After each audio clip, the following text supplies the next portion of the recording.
अपना काम बनता भाड़ में जाए जनता, अपना काम बनता भाड़ में जाए जनता। अपना કામ બનતા ભાડ મેં જાય જનતા.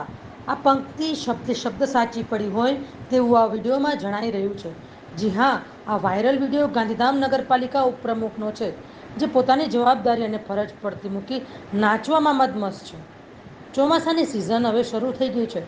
માત્ર કાગળ ઉપર અને કહેવા પૂરતી પ્રી મોન્સૂન કામગીરી શરૂઆતના વરસાદમાં જ જાણે ખાડી ગઈ હોય તેવી સ્થિતિ ગાંધીધામની થઈ છે. ગાંધીધામ નગરપાલિકાની નબળી પ્રી મોન્સૂન કામગીરીનો ભોગ ગાંધીધામની જનતા બની રહી છે અને ત્રાહિમામ પોકારી રહી છે. માત્ર બીજા વરસાદમાં જ રસ્તાઓ ધોવાઈ ગયા છે. ગટરની સ્થિતિની તો શું વાત જ કરવી, કારણ કે લોકો વાહન સાથે ગટરમાં ખાબકી રહ્યા છે.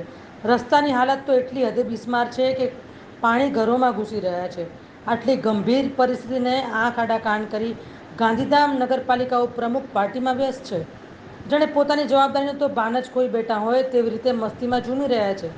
ચોમાસા દરમિયાન જો ગંભીર સ્થિતિ ઊભી થાય અને કોઈ નાગરિકની જાનમાલને કે મિલકતને નુકસાન પહોંચે, ત્યારે જ શું આ કહેવાતા જનતાના સેવકોની આંખો ખુલશે? જેટલું ઝૂમવા વ્યસ્ત છે એટલું કામ તરફ પણ વ્યસ્તતા બતાવશે કે નહીં, તેવું હવે નગરપાલિકા ઉપપ્રમુખના વિષયમાં જોવું રહ્યું.